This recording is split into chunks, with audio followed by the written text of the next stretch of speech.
We spent all of Advent and Christmas talking about pregnant women, newborn babies, and hesitant grooms. For those of you who are tired of that motif, here we are in the middle of January, circling back to the topic of marriage again. But do not be dismayed. Just let me get through one paragraph. The marriage feast of Cana is believed by many believers to be a covert operations type of miracle because of what later believers called Jesus's public life had not yet begun. However, the Gospel of John was not written until around 100 years in the Common Era, long after the other three Gospels were written. And if you ever have the time to compare John to Matthew, Mark, and Luke, you will find that John depicts a very different Jesus who says and does very different things. So the story of Cana, however popular, does not appear in the other three Gospels. But the good news today is this Gospel is not about weddings at all, even though it is a favorite Gospel for wedding ceremonies. It is also not proof. It also does not provide any proof that God only endorses heterosexual marriages. It's not about Jesus's mother knowing and respecting the miraculous gifts of her son. And it's not about Jesus putting his mother in her place by calling her woman. So I just, as a little interjection here, did you ever refer to your mother as she and have your father say, who's she, the cat's mother? Well, that's probably why he would not address his mother in that fashion. Nor was this a stealth miracle performed out of sync before its time. No, what this gospel is about is largesse, God's largesse, because the amount of wine Jesus provided for this family was so to maintain their reputation in the community was enough to fill a small state store, far beyond what they would ever need for even a month of weddings. And apparently the wine was of a better vintage than that which was served earlier. So although I was raised in a home with beer and occasional whiskey drinkers, my mom liked highballs and whiskey sours, I now live in a house with a lot of wine. So I know what a lot of wine looks like. In fact, my basement is filled with shelves of wine, as is the crawl space under our new addition, because Larry and my brother make wine every year. Some of you might have occasionally tasted it in the communion wine. They make wine because it makes both for good drinking and welcome gifts for our family and friends and for the community of St. Mary Magdalene. There is nothing like friends sharing a good glass of wine. With all this wine in mind, let us concentrate on the fruit of the vine, on that delicious fine wine God provided for a random family 2,000 years ago in ancient Israel, instead of on the attributes of marriage. So wine is a symbol of life's highlights. It is a celebratory, a friendly drink where we clink our glasses together in camaraderie. We drink at holiday feasts, at family dinners, retirement parties, very fine dining where the wine must match the main course, although that never works for me. And of course, at weddings. Friends might gather in the afternoon for dinner for wine and cheese. Lovers pop corks of champagne on New Year's Eve. Guests at weddings toast the happy couple. And nothing says celebration and joy and caring like a good glass of wine. And the words that are said during toast exude the very best that life has to offer. Jesus might have said, along with generations of Jews who came after him, L'chaim, to life, as he drank wine. And we modern people have our words as well. Cheers for the English, salute for the Italian, skål for the Scandinavians. And I'm going to try this. I know Alicia's not on, but Carolina is. My Polish, I used to be able to say this better when I lived back in my Polish neighborhood where I grew up, Zadrovny, but I don't know if I said that right, Carolina. Through the miracle of wine at Cana, God made the event of this couple's marriage into a tabernacle of grace and love. It is like God yelling at the top of her voice to everyone, "This is what I want for you. Make life a big, fat wedding." The largesse of God and its constant overflowing into our laps harks back to the creation that we read about in Genesis 1. About that creator God, the author of the first epistle of John, wrote, "There is no darkness, but only light."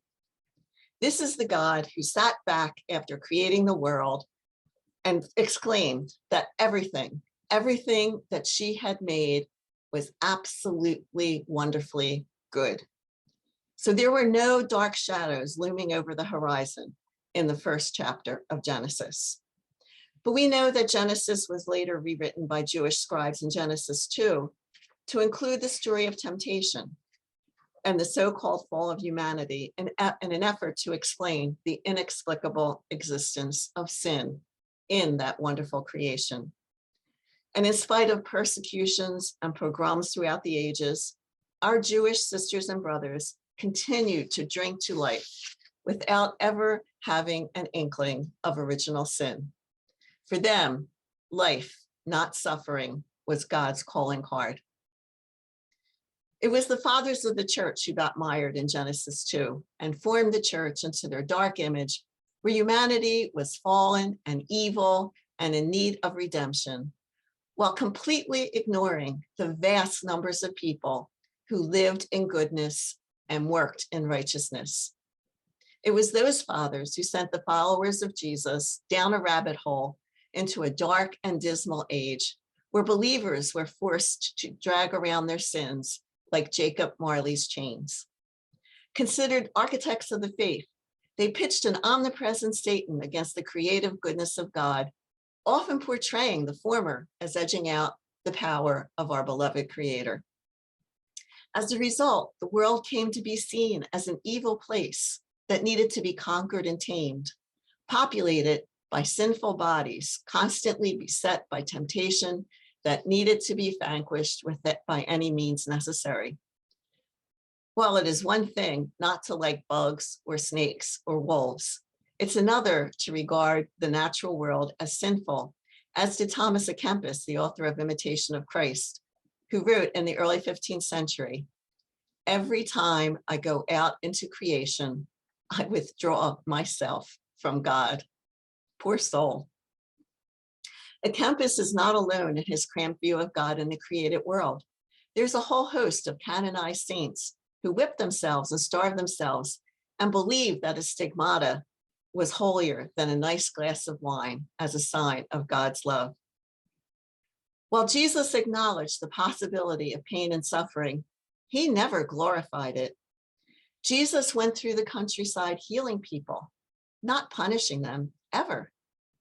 Jesus told the sick and the suffering that he never told the sick and the suffering that their terrible pain was a good thing and it would make them stronger. Nor did he ever tell them that it was their fault. He never told them to revel in suffering. He didn't find hunger and starvation pleasing to him or his Abba God. He fed people, some 5,000 it is said, and he never pre-checked for appropriate membership. In fact, he liked to eat and he liked to drink to the point that his detractors labeled him the modern equivalent of a lush. In every one of the 4 Gospels, Jesus fixed what was broken, even to the point of raising people from the dead. In fact, he loved people so much that he cried over them. Jesus' affection for people should never, never be discounted and never, never forgotten, for it was his love of that Cana family that led to the miracle. And when affection happens, when love happens, then God happens, as God happened at that wedding feast so long ago.